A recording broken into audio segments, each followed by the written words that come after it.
Welcome to Stores and Glitterballs with Jess and Lindsay. This episode we'll be previewing the Olivier Awards, although we have sort of slimlined it a bit, haven't we? There's so many categories.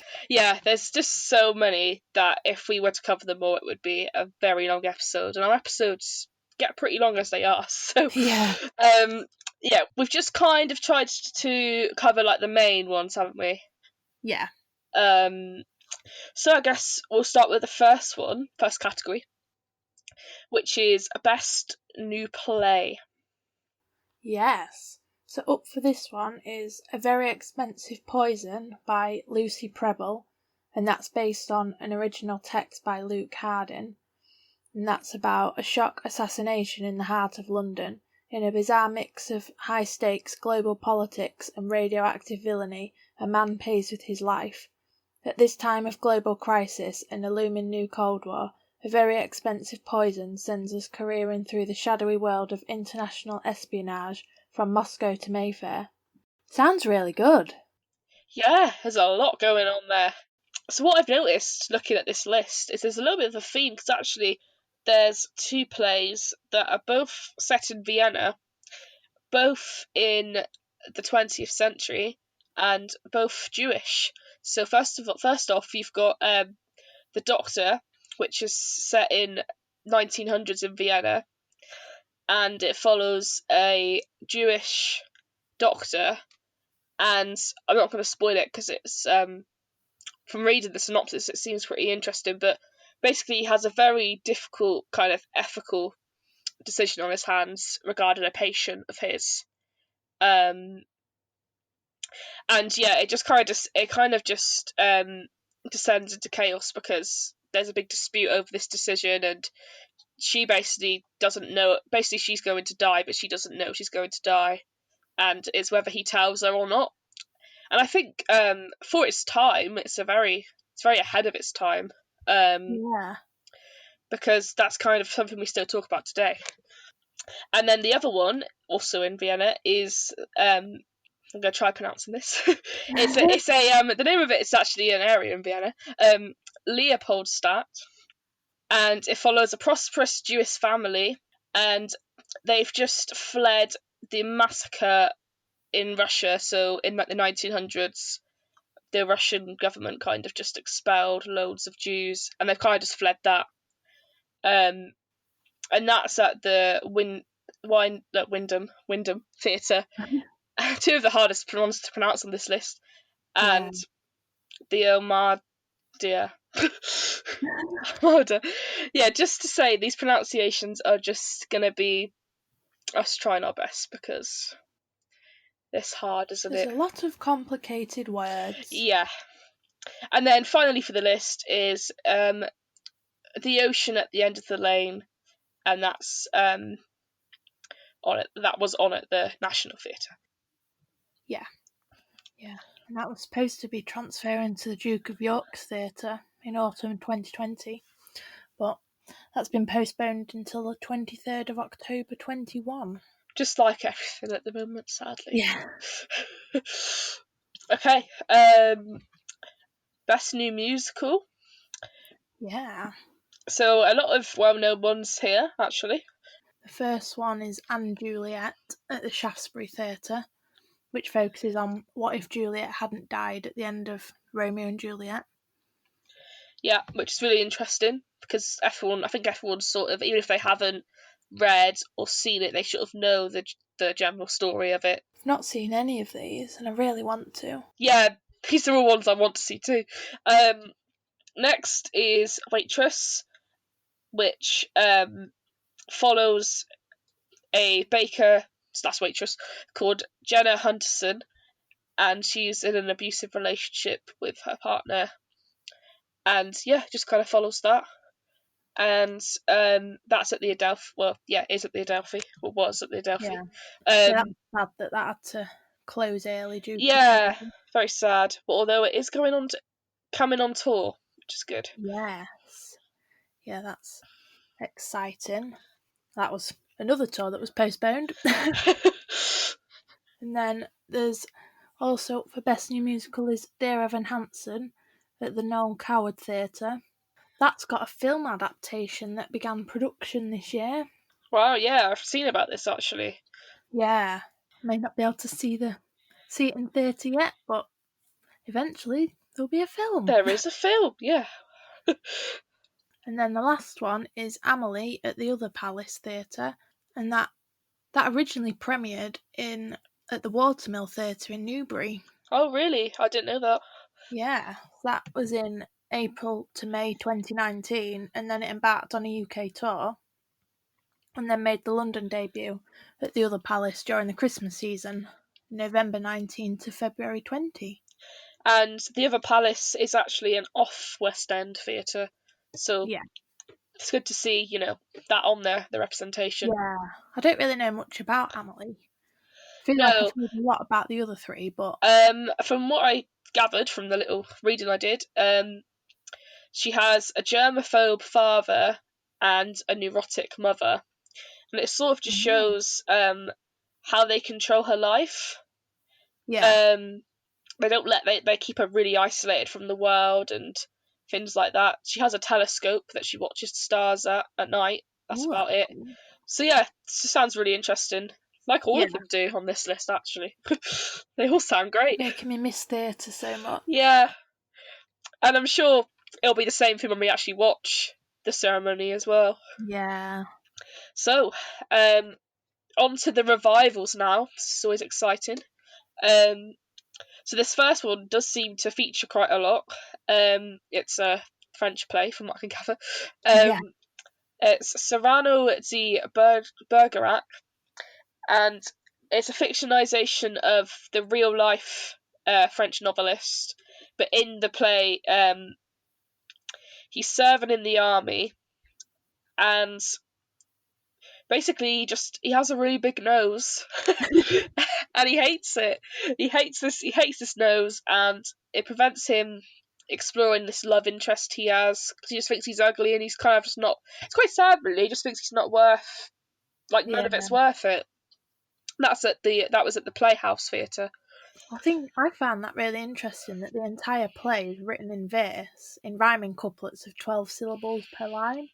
Yeah, that's almost poetic in nature, Yeah. which is very difficult to do. Yeah. So when it's spoken, it'll be like kind of like a song almost, which is, yeah, it's very clever. Yeah. And then also up for this one is Death of a Salesman. And that originally premiered on Broadway in 1949. Wow, I didn't realise it was that old. Yeah.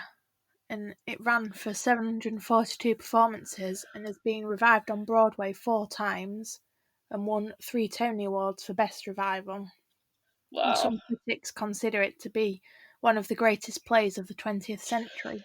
Yeah, I studied it for my introduction to plays module, so that solidifies that when I was at university. Yeah.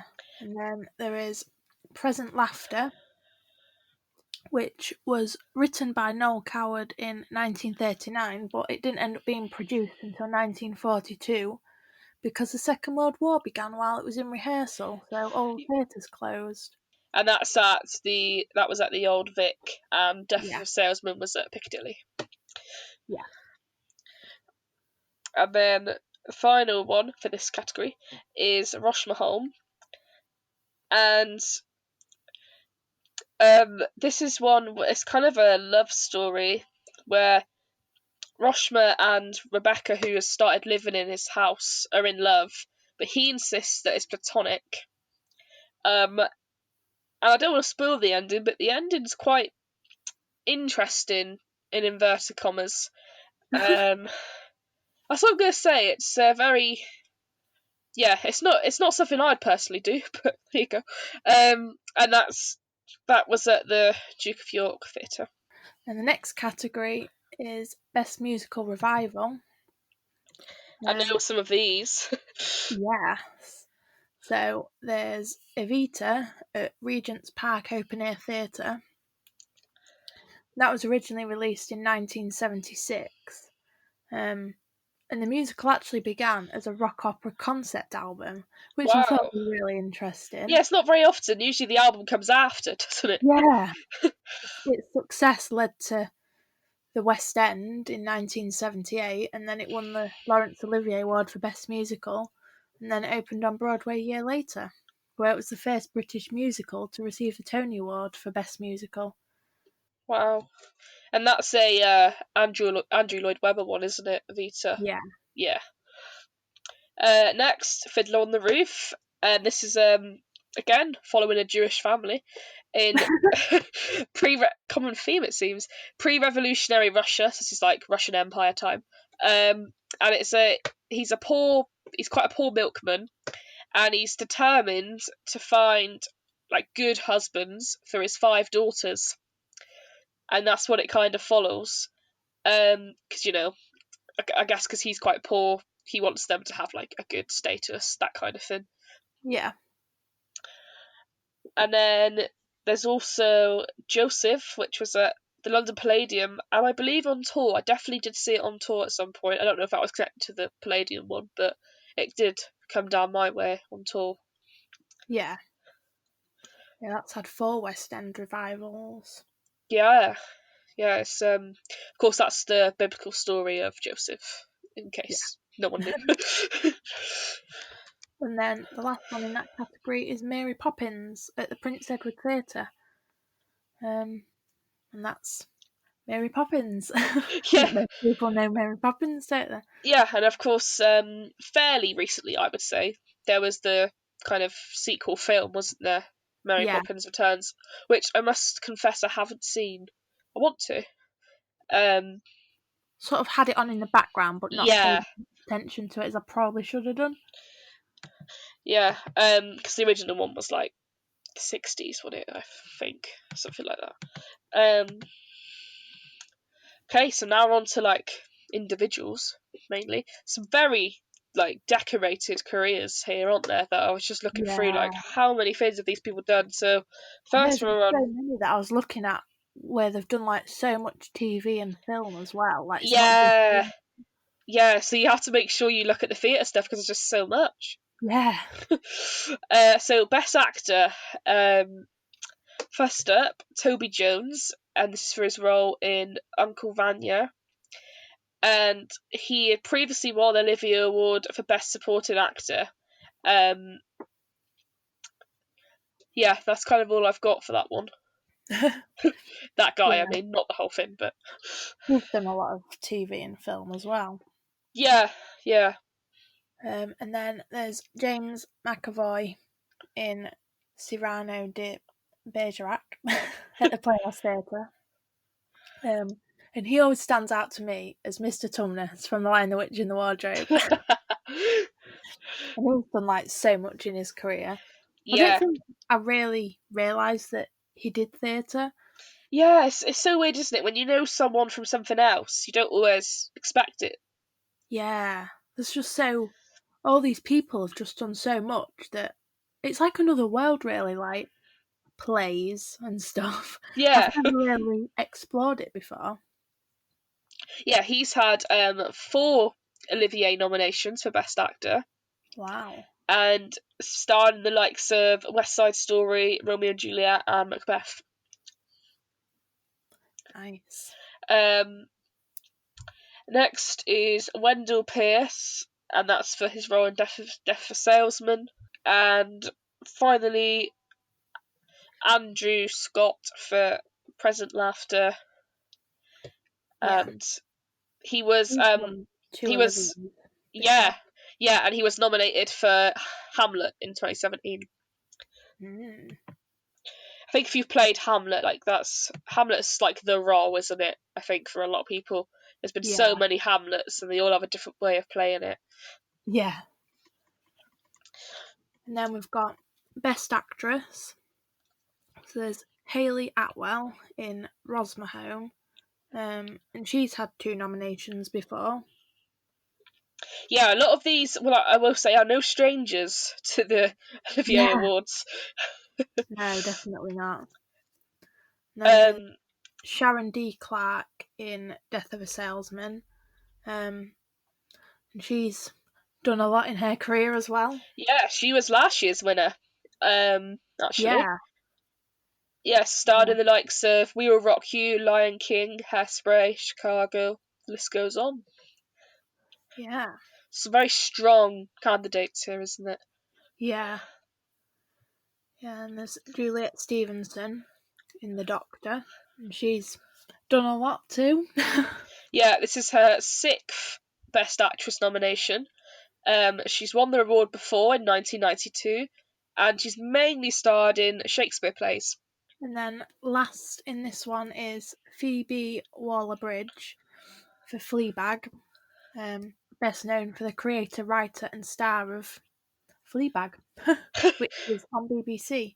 Yeah, it seems to be huge. I've never actually seen it, but everyone's talking about it. Yeah, I didn't realise it was like on the stage. I was like, when I was looking at this, I was like, I'm sure I've heard of that somewhere, but I couldn't think where. And then I realised because it was on TV. Yeah, it's it's definitely on my list though because again, like I say, it's one that everyone's been on about. Yeah. Um, so now we've done the plays, so we're on to the musicals. Best actor in a musical. First is Andy. I'm gonna say Nyman. Yeah. Fiddler on the Roof, and Yeah. I've got here that he's set to star in Hello Dolly, the upcoming Yeah. production. And then next there is Charlie Stemp in Mary Poppins. And he kind of gained fame for his leading role in Half a Sixpence and was Yeah, nominated for Best Actor in a Musical for that. that was Macintosh's production of Half a Sixpence, I believe, 2017. Uh, And he's also been in Mary. No, not Mary Poppins. That's what he's been nominated for. He's also been in Wicked, Mamma Mia, and Hello Dolly. Just as some highlights. yeah. Then there is Sam Tuckley in Dear Evan Hansen, and he was originally cast as the alternate Evan and then became the main Evan. Wow, it's quite a journey, isn't it? Yeah. And then the last one is Jack Yarrow as Joseph in Joseph and the Amazing Technicolor Dreamcoat, and this is actually his professional debut. Wow, what an impact then. Yeah. He has performed as part of the ensemble for West Side Story, BBC Proms, and at the 2018 Olivier Awards, but he was actually still at drama school and started Joseph a month before he graduated. So Wow, I was like, that's that's a dream quite some start, talent. really. Yeah. And then Best Actress in a Musical, we've got Audrey, I'm going to say Brisson or Bryson, one of the two, for Amelie. Well, she is best known for playing the original character Zoe in Cirque du Soleil production Oh, Quidam. wow. Yeah, I've never actually seen the show, but apparently some of the No. things they do is like mad. Yeah, same. I've seen like clips and Yeah, things. yeah, I've seen clips, yeah, because I had to watch them actually, but yeah. Um, this is another quite a big name, looking at the credits. Judy Kuhn for Fiddler on the Roof. She's a 4-time Tony Award nominee. This is her second Olivier nomination. And she played Cosette in Les Mis and starred in Sunset as well. Mm. And she sang the title role in the 1995 film Pocahontas. Wow, yeah, I didn't know that. Wait, is that Colours of the Wind? Yeah. Wow, yeah, I didn't know No, I didn't until I was researching. that. And then there is Miriam Teak Lee in Anne Juliet, and she was in the original London cast of Hamilton as cover Peggy, Eliza, and Angelica. Oh wow, I had no idea. That's pretty cool. It is. Hamilton was actually on Pointless today. Thought I might Was add. Yeah, it was characters, and like you had to figure characters that would obviously get a pointless score, and Peggy was a pointless answer. Really? Yeah. Because I thought in my head Peggy, but I thought surely people would have chose that, but no. Even Yeah, because yeah, very yeah, and literally, I Peggy. couldn't believe it. Anyway, just a little insight. Yeah, finally for this category is ZZ Strallen for Mary Poppins. She's actually the niece of Bonnie Lamford. Found out. So Oh, clearly in her blood, and yeah. she starred in Follies. She starred in Strictly Ballroom when that was on the West End, and she also featured in probably not the best thing to have to your name, but she featured in the Cats film. She'd also previously played Mary Poppins in the UK and Ireland Wow, tour that started in didn't know October that. 2015. So we've got past that bit now. We've got past all of the actresses and actors. So now we're on to the directors and choreographers, and then it will be the special recognition ones, isn't it? And that's it for Yeah. our list. So best theatre directors. First up, we've got Miranda Cromwell and Marianne Elliott for Death for Salesman. For Marianne, she won a Tony Award for War Horse. She won one for Curious Incident. I'm just going to shorten it because it's quite a long, title to say. And Company, which is a recent one, won 4 Oliviers, her production of Company. And then next up, we have Jamie Lloyd for Cyrano de Bergerac. That one. That sounds right. And he set up the Jamie Lloyd Company in 2013, which was launched with the Ambassador Theatre Group. And in 2020, he was named the 9th most influential person in British theatre in the prestigious Stage 100 list and was the highest placed director on the Wow, list. that's amazing. That That's is. quite something. This next one is just. This guy is insane. Sir Trevor Nunn for Fiddler. Now, let me just read some of the stuff that he's directed.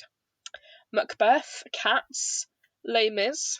He's been associate director for both Royal Shakespeare Company and National Theatre. He's in the American Theatre Hall of Fame, and this is his 12th Oh, wow. Olivier nomination. Well, I think it's wow. 12. I did double count it, but yes, I think it's 12. I counted more than once just to be sure. That's amazing. So yeah, that's just. I mean, what a career, really. Yeah. There's not much more he could Wow. do.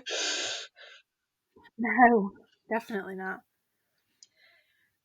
And then the last one is Ian Rickson for Uncle Vanya, and he was the artistic director at the Royal Court Theatre in London from 1998 to 2006. Wow, that's a long time. It is.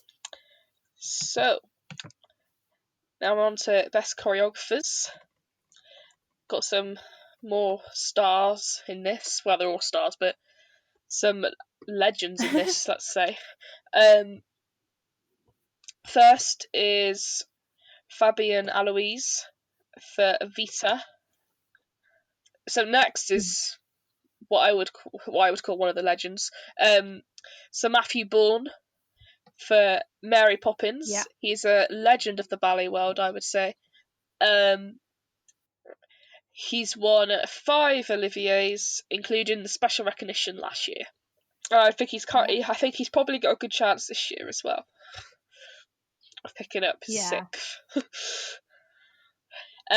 And Stephen Mear, who was like doing Mary Poppins with him, he has again multiple Olivier nominations for the likes of Singing in the Rain, Crazy for You when it had its revival, Gypsy, and Kiss Me Kate. And then Matt Cole is up for Fiddler on the Roof, and he is the founder of London Theatre Runway, which is a musical theatre training and connectivity programme for industry professionals. Oh wow, that's a nice thing to be a part of, isn't it? Yeah, that was quite interesting. And then finally, for the choreographers, is Jennifer Webber for Anne Juliet. So have we? I feel like they're in that quite a lot. Have we got a list of shows that have been nominated the most this year? We do at the Oh, we end. do. That's good. Yeah. Good to Well, I know. do. Good to know. It seems like we didn't even speak before this, doesn't it? To anyone? We did, but not just Yeah. that bit. Okay, so finally we're on to like the special, like just the special awards. There's like special recognition, isn't there, and that kind of thing. Yeah. So this year, the special award goes to Don Black, and he's an English lyricist, and he's been active since the 1960s. Wow. And is best known for his collaborations with Andrew Lloyd Webber, and also for the James Bond theme songs that he co-wrote with composer, I can't talk, John Barry. And that was Thunderball, Diamonds Are Forever, and The Man with the Golden Oh Gun. wow, I love Thunderball. Thunderball's one of my favourites. And Diamonds Are Forever. Yeah, Just amazing songs, aren't they? they are. And then there is 5 people up for Special Recognition Award. The first one is Jo Hawes, and she is the leading children's casting director and administrator in the UK, and has worked on many large-scale West End and touring shows, including Oliver, Mary Poppins, Les Mis in London and on tour, and The Sound of Music. Wow, so she's just like the rep for children, really. That's good. Yeah, it seems like it. Then there is Thelma Holt, who founded the Open Space Theatre in Tottenham Court Road, London. And then that became the forerunner of the London Fringe. Oh wow. And then in 1977, she joined the Roundhouse in Chalk Farm as artistic and executive director. Then we've got Stephen Jameson, who he's currently artistic director and principal of Mountview Academy of Theatre Oh Arts. yes. That's quite a well-known He drama joined, school. yeah, he joined Mountview in 2012 as director of performance, and previously worked at Lambda, where he was an associate director. Wow. It's good to see a drama school getting on there, isn't it? Yeah. Then there is Sarah Priest, who she's got 20 years' experience as a strategic manager and executive lead in the cultural industries. And then finally, there is Peter Roberts, who's got 40 years' service as production manager and technical director for Bernard Delfont, and then Cameron McIntosh. Wow, so a production manager on there as well. That's a really good Yeah, selection, isn't it? yeah, All different parts of theatre. yeah. It's amazing to just read about everything that they've all done. Yeah, I mean, I've really enjoyed doing the research for this episode, I've got to say. It's just been Yeah, fascinating. same. Yeah. The multiple nominations, leading the Yeah. way is Anne Juliet with 9. Wow. Then Fiddler on the Roof has got 8. Dear Evan Hansen has got 7. Mary Poppins has got 6. Then Cyrano de Bergerac, Death of a Salesman, and Rosmerhome have all got 5. Then Present Laughter and Uncle Vanya have got 4. Amelie's got 3. And then A Very Expensive Poison, Berenice, The Doctor, Evita, Fleabag, Joseph and the Amazing Technical Dreamcoat, Leopoldstadt, Noise, Flood, The Ocean at the End of the Lane, and Waitress have all got 2. You did so well with those names then. You Did I? did. No idea if I said them You all did. right, but I gave it my best shot. So really, those ones near the top are kind of must-sees if they go on tour, which a lot of them are. If you're not able Yeah, to, if you've not been able to see them in the West End. yeah. I mean, like the soundtrack for Anne Juliet is amazing. I really need to listen to it. I haven't at all. Yeah, it's just got so many awesome songs on it, like Raw and stuff. Oh yeah, no, I have heard Raw now that I think of it. I definitely have, yeah. And I was like, why is Raw on here? Before I realised that it was from Anne Juliet. Yeah, I love kind of jukebox musicals like that. It's great. Yeah, it's amazing. Because I've put to see Strictly Ballroom, and that has a similar thing where it's like loads of kind of popular songs are in it. Yeah. Yeah, I mean, obviously, It's great when you like already know the yeah, song. don't get me wrong, I like original ones as well, but Oh yeah, definitely. But it's good to have a little mix. yeah, definitely. Okay, so that's pretty much our preview, isn't it? Because there's a minimal amount of new productions that have opened this year, or been able to open, that there probably won't be in Olivier's next year. Yeah, so we're very difficult, isn't it? I never really Yeah. thought of that. No, I hadn't. There was just like a little FAQs bit on the Olivier Awards, and Yeah, that was one of the no, questions. that is sad. Yeah. Well, that's one bit of massive good luck to everyone who's nominated in all of the categories, even the ones that we haven't mentioned. Um, and yeah, we'll be definitely be looking forward to watching it on Sunday. Yeah, it's exciting. And So, seeing the oh performances. yes, very excited for the performances.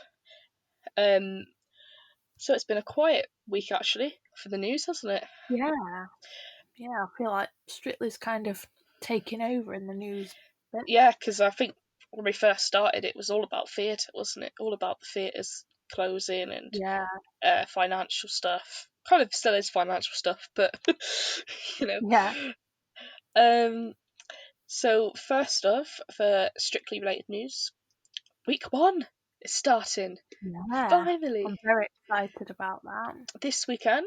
I think 7:25 p.m. Don't quote me on that, but I think it's 7:25. BBC One. Yeah, first week. Launch show was great last week. It Um, was. love. I absolutely loved the group dance at the start when it was like on the beach and Yeah, beautiful. It's a lovely, lovely lineup this year, so it should be a great series, and hopefully it'll be able to continue. Past for its intended air time. yeah, I'm hoping we're able to actually see it all really. Yeah, 'Cause that's still a fingers risk, crossed. isn't it? And then moving on to some theatre news. So, as you heard last episode, there was the grants given out to over 1,300 organisations, and now it's kind of been round two. um, Yeah, 600 more companies have now been given money, and it's great, isn't it, to see theatres kind of yeah, tweeting and like posting on their social media to say that no, it's they've amazing. been helped as a result of this money. It's just so Yeah, lovely. just to see them say that like we'll definitely be back next year Yeah, is just amazing. yeah, absolutely. And then back to Strictly. Um, well, the Strictly tour is on sale now for 2022.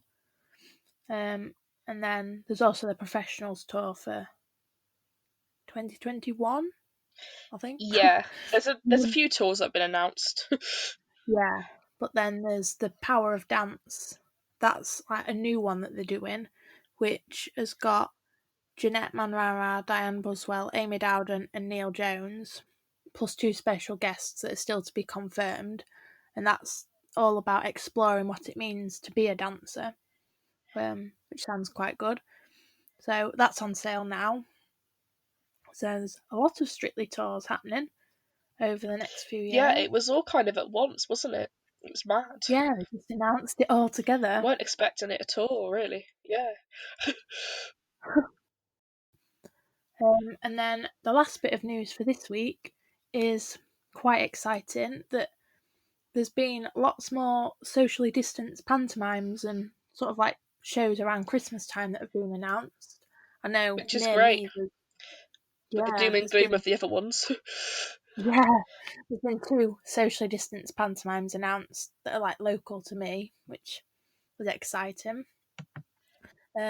One to mention is A Christmas Carol, which stars Brian Connolly at the Dominion Theatre, and that opens on the 7th of December and runs through to the 2nd of January. And tickets are on sale now for that one. Yeah, so pantos are slowly coming back, although not all of them, sadly. But No, I think but I think hopefully next year, wherever you are, there will be yeah, one that one you near can get you, to. and next year will be, I think, the year of the theatre, won't it? That's what Yeah, I'm thinking. hopefully we'll all be back with a bang. Yeah, I really think so. It's already kind of starting to come back now. Like even though cases are on the rise again, like theatres did start to reopen, and there was that glimmer of hope. So Yeah. we'll definitely go down fighting, that's for sure. Yeah. Yes. So then, what is your song? So, song of the week this week, I went for one from Annie, and I went for Little Girls. Lovely. Now we've both seen this live, haven't we? We have, yes. And it's just a great song, isn't it? Yeah, Hannigan why not? belting out Just about it. bash kids, yeah. Yeah. I just love it. Yeah, it's a really powerful song, especially the notes at the end. Really hard to Yeah. sing. But yeah, no, I love it too. I love Annie in general, but great Yeah, choice. same. And you can view our all of our song of the week selections on Spotify, Stores and Glitterballs, which is also on Facebook, Stores and Glitterballs, and on Instagram and Twitter, Stores and Gballs. And this is because Glitterballs wouldn't fit in our @ so that's Yeah. @Stores and Gballs for Twitter and Instagram, and then our full name for both Facebook and Yeah. Spotify playlist. Yeah. Next episode will be well, it will be Halloween, all about Halloween. Yeah. Strictly Halloween. It'll be Although there isn't actually a Strictly Halloween this year, which is sad, no, but sadly they're not we're doing still going to talk about they're it. not doing one this year, which is really sad. But yeah, we'll be looking at favourite dances, favourite songs, just anything from Halloween week that we think is worthy of you hearing, really, isn't it? Yeah, Because Halloween is awesome. it is, it is. Have you got anything to dress up as this year at home? Nah. But you have got something for your dog, haven't you? Yes, I have. My dog's got 2 outfits and I haven't got one. That's something to take with you. If you haven't got a costume for yourself, get one for your pet. Yeah, definitely. Why not? And that's all. Time for the curtain call.